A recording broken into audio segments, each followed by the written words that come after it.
Il m'a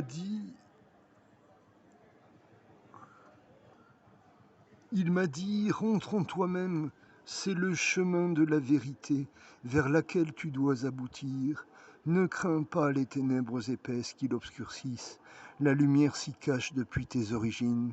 Elle te précède et t'accompagne jusqu'au pli du vêtement de ton être profond. Peut-être vas-tu découvrir, et au fur et à mesure de ta pérégrination intérieure, des lieux de dévoilement à nul autre pareil, des havres de paix, des sources, des oasis où reposait ton cœur, ton âme et ton esprit, rendus inquiets par les mauvaises habitudes du passé. Alors que seul compte l'instant présent, là où tu te trouves, au sens propre comme au sens figuré, là où ton Seigneur t'attend de toute éternité, là où tout ton être est travaillé au corps, telle l'argile dans les mains expertes du potier.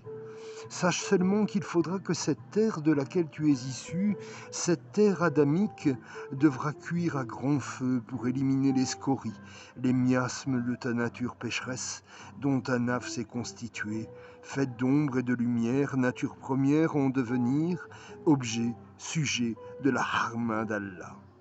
Si la miséricorde d'Allah al-Haïm n'existait pas, l'homme livré à lui-même n'aurait plus de raison d'exister, sinon dans la désespérance qui est l'arme la plus perverse du shaitan. Iblis et ses sbires, quant à eux, attisent ce feu des penchants mauvais pour faire éclater le vase, le réceptacle qui figure notre cœur. Ils veulent atteindre jusqu'aux braises, aux cendres de notre crémation. C'est peine perdue cependant dès lors que tu te livres totalement à l'agir d'Allah, à force d'invoquer, de supplier, de mendier cette miséricorde, ce pardon qui peut tout recréer et te faire exister uniquement pour l'adorer, te prosterner devant sa ribla. Ainsi commencent et se terminent les jours du fidèle croyant musulman dans un souffle qui participe au rour d'Allah subhanahu wa ta'ala. Hier est un autre jour, ne regarde pas en arrière, laisse-toi conduire de l'enstase, la vision de Dieu à l'intérieur de soi, à l'extase, la vision de Dieu à l'extérieur de toi. Il peut n'y avoir qu'un instant, un pas. Allah est lui-même, est un en lui-même, il se suffit à lui-même, et sa prodigalité est sans mesure pour celui ou celle qui le cherche. Lorsque j'étais tout petit enfant, j'ai eu le bonheur d'avoir pour animal de compagnie une tortue que j'avais prénommée Caroline. Nous étions les meilleurs amis du monde, avec elle j'appris à m'approcher de Dieu avec lenteur et respect, à petits pas d'amour. Je la laissais m'accompagner jusqu'à l'église de mon village en fin d'après-midi, après l'école, et elle m'attendait à la porte de la maison de Dieu, grâce à une belle feuille de salade bien fraîche, saisie dans le jardin de la famille. J'entrais alors dans ce que je pensais être une cathédrale pour ma taille et mon imaginaire d'enfant, pour écouter le silence ambiant, source de paix et de réconfort, solitaire à cette heure du jour, et pourtant habité par une présence rassurante et prégnante à la fois. Tout était si simple, d'une évidence probante, comme on s'assoit au bord de l'eau pour goûter un peu de calme et de fraîcheur, ou bien au sommet d'une montagne, après une longue randonnée faite d'émerveillement et d'efforts. Il me semble que dans ces moments de recueillement et d'approfondissement, la présence du tout autre m'envahissait et me cernait de toutes parts. Le monde entier, avec ses contingences et ses distractions, laissait place au bonheur, à la paix, comme si mon cœur respirait Dieu, respirait en Dieu, lentement, très lentement, jusqu'au moment où la chaisière, la gardienne, me réveillait de ce repos, de cette quiétude divine, en agitant le trousseau des clés de l'édifice sacré. Combien d'heures au jour de l'enfance, prépubère, passées à scruter l'infini, à chercher la hadra, à chercher le centre, à s'enfuir au plus profond, là où seul l'être est contenté, dépassé, lorsque vient l'heure lumineuse de l'acquiescement, du lâcher-prise, si aisé à cette période de l'âge innocent. Les évangiles de l'enfance dont Luc est le meilleur écrivain, bien que celui fût rapporté par Saïdouna Issa, qu'il soit en bénédiction, le prophète précurseur du sceau des prophètes, le dernier des messagers, sont pleines de détails, parfois tirés par les cheveux, dirons-nous, mais sans à côté. Tandis que dans la langue sacrée du Coran, paroles divines transmises directement par l'ange Ibrahim sont authentiquement vérifiables parce que non édulcorées. C'est à la source même de la sourate Mariam qu'il faut nous abreuver, comme à une source limpide au cœur du désert chérifien. J'écris ces mots à la lumière d'un lampadaire au cœur de la nuit tombée, silencieuse et tranquille. Le prophète psalmiste Daoud a reçu l'inspiration d'écrire ces 150 cantiques, dont le 129e est comme une des petites sourates que les petits musulmans apprennent par cœur et par goût, la récitation pour parfaire leur salat. Psaume 129, un verset. Mon âme est en moi comme un enfant, comme un tout petit contre sa mère.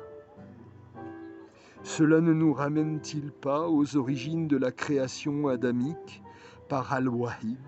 C'est comme une geste jamais terminée. Il est dit lorsque le dernier homme croyant cessera d'invoquer son Dieu, la terre implosera et les cieux descendront jusqu'à nous. Nous sommes presque arrivés au domaine de l'anthroposophie du vivant, à la philosophie du vivant comparé, analysé, décortiqué, comme l'enseigne l'exégèse de nos trois monothéismes de base. Notre shir, à chaque prise de béat, descend au plus bas de nos obscurités, de nos secrets humains, pour y faire sourdre par la poignée de lumière mohamédienne d'Allah, primordial, le flux de son abandon total à la vie des âmes, en vue de les arracher de leur nuit d'essence, d'un seul regard d'introspection, il a déjà scruté notre devenir et insufflé en nous le désir de la mort avant la mort. Le prophète Ibrahim, qu'il soit en bénédiction, a reçu l'assurance d'une génération aussi nombreuse que les étoiles qui peuplent les cieux. Nous en sommes une part de poussière qui, jusque dans la Voie lactée, porte des univers, illuminons notre cheminement, retient notre souffle devant la magnificence d'Allah Subhanahu wa Ta'ala. Lorsque nous contemplons la voie blanche par laquelle est passé notre shir bien-aimé, Mohamed Fawzi Al-Karkari, il y a comme une espèce de connaturalité entre l'extinction de sa personne humaine dans nos humanités délétères. Un souffle du Rour d'Allah nous donne d'en expérimenter, d'en soupçonner, d'en subodorer l'existence, moments inoubliables rassemblés dans le pacte d'allégeance aux seuls représentants des Ahl-Bayt de ce temps difficile et périlleux. Car il y a théophanie et révélation d'un état, d'une station de grâce renfermée dans son écrin, telle une gemme, un filon d'or pur, caché dans la genèse de la création d'Allah. Et à cause de cela, tous les siècles de notre monde en perdition accueillent un wali, un saint vivant, dans le sens d'une éducation et d'une revivification de l'islam. Que nous reste-t-il de cette genèse en éternel recommencement? Un texte sacré, écrit dans une seule langue, sacrée, le Coran, et l'arabe dont la famille du prophète est le gage et la vraie explication. C'est le but ultime de la voie Karkaria, la Marifa, la Hadra, la Harma d'Allah, Al-Rahman, Al-Rahim, Amin. J'ai eu le bonheur de vous faire écouter un peu de ce que j'ai pu comprendre de l'enseignement de Sidi Chir. Je suis attablé avec un ami, tandis que j'évite de recevoir la fumée de la cigarette en plein visage, étant moi-même en jeûne de ce produit illicite, je vous écris, je vous lis un texte qui veut vous rejoindre au plus joyeux de vos moments de vacances et de détente dans une spiritualité unique et partagée. Amin, amin, amin.